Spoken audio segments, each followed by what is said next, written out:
This morning we're going to be looking at a story from Genesis. We've been in Matthew for a while, so this is something a little different.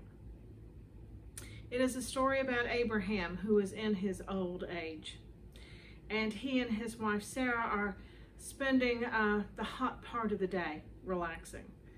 It's been hot in Moorhead. I'm sure it's been hot here as well.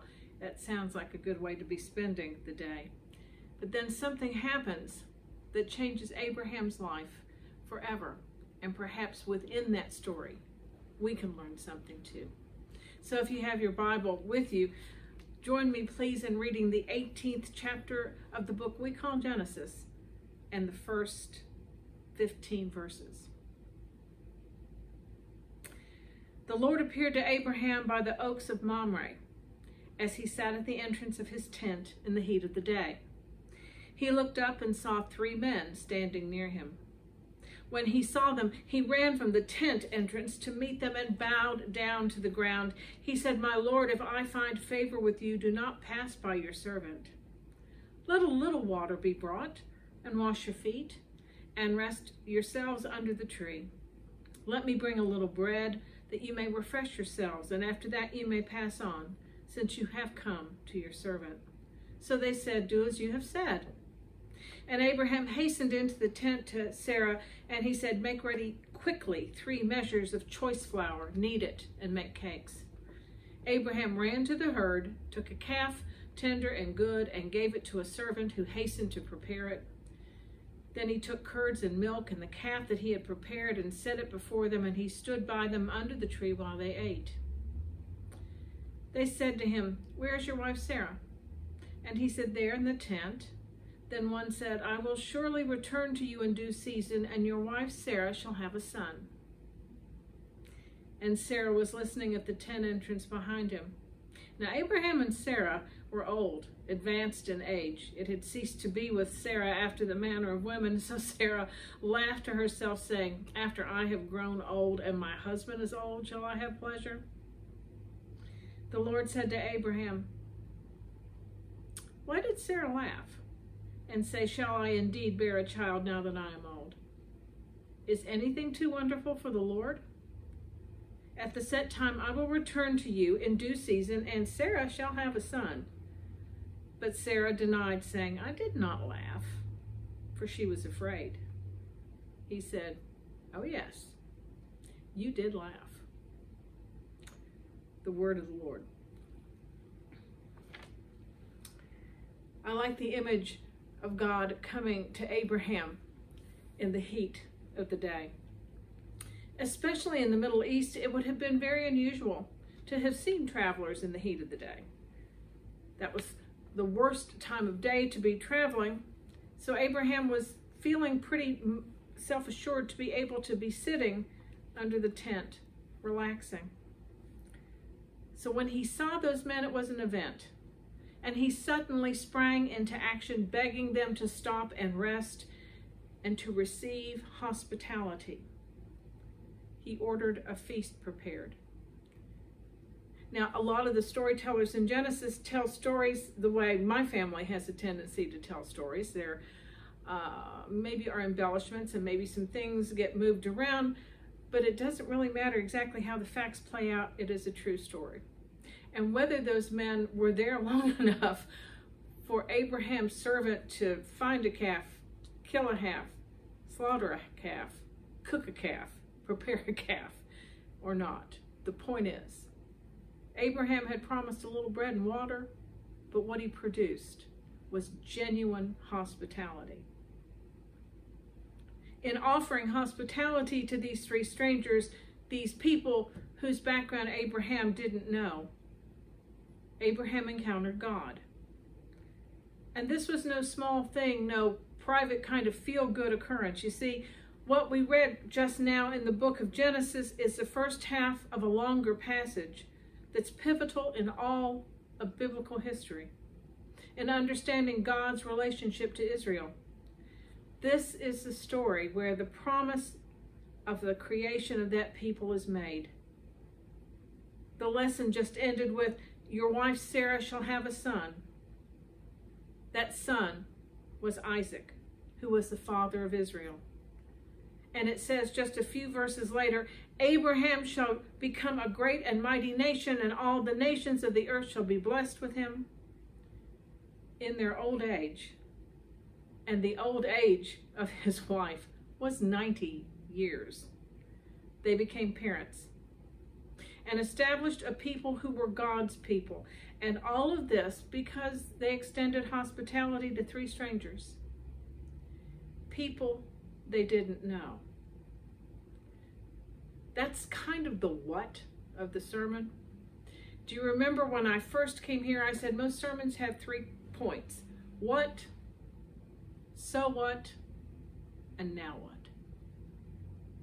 So these people who are too old to have children do have children, and these 3 strangers show up. That's the what. It's 2020. So what? What does this have to say about us? Well, I peeked ahead to see how the story comes out. Abraham and Israel were blessed because they extended hospitality, and the whole world was blessed in them. But in just a few verses, Sodom and Gomorrah are destroyed, specifically because they violated hospitality. The sin of Sodom was in not being kind to strangers. Abraham's nephew Lot extended hospitality to God's messengers, and the angry crowd gathered, and as he confronted them to protect his guests, the crowd said, "This fellow comes here as an alien, and he would play the judge? Now we'll deal worse with you than with them." Hospitality is the opposite of the anger that groups feel against those who are different. Hospitality is the opposite of racism. It is the opposite of festering anger that erupts in violence. Hospitality is the opposite of terrorism. Abraham blesses the strangers by attending to their needs. Elsewhere in the Gospels, we read a story about a good Samaritan. We like to hear that story, and when I was growing up and heard that story in Sunday school, the Sunday school teacher would always end with this question, "Will you be a good Samaritan?" But that's not, of course, the way to hear it. 2,000 years after the fact, we forget that the Samaritans at the time were as hated a group of people as it was possible to be. The fact that the only person who took care of the one who was broken and bleeding by the side of the road was a member of a group that no one seemed to like speaks to the importance of hospitality and looking out for the stranger. And because of that, they themselves are blessed, not by something they receive back, certainly not immediately, but they are blessed by encountering the love of God in the ability to give hospitality. Doing that's not always easy or peaceful or obvious. Sometimes our worry and our busyness gets in the way of recognizing an encounter with God, even while it is happening. The book that we are getting ready to begin studying, A Crazy Holy Grace, has within it a section where the Reverend Buechner says to him, of the 7 deadly sins, the worst one is sloth. Not being lazy, but of being on automatic pilot.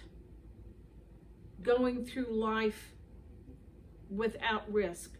Going through life without question, going through life without ever pushing any boundaries, doing the same old thing, the same old way, every single time. To live such a life, says Buechner, is an affront to the creativity and the generosity of God. when we live on autopilot, when we just see things the way we've always seen them, when we don't push past, when we don't try to see the face of God in someone who is different or someone who is a stranger to us, we miss countless opportunities for blessing. I guess that takes us to the now what? Well, hopefully some of us won't end up having to be parents when we're in our 90s. Let's hope that's not the takeaway from the story. But the takeaway from the story can be this. When someone suggests to you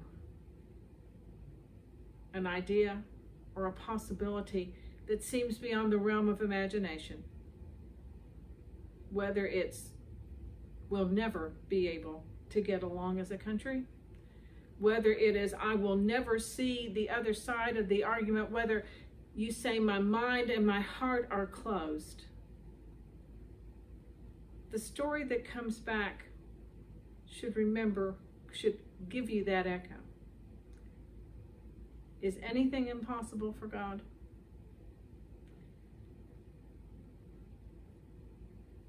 If someone who is past the point of birthing someone new can have new life grow in her, then it's possible for us as well.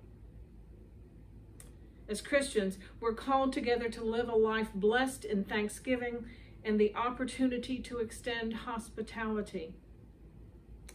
In welcoming those strangers, Abraham and Sarah encountered God and were blessed throughout all generations.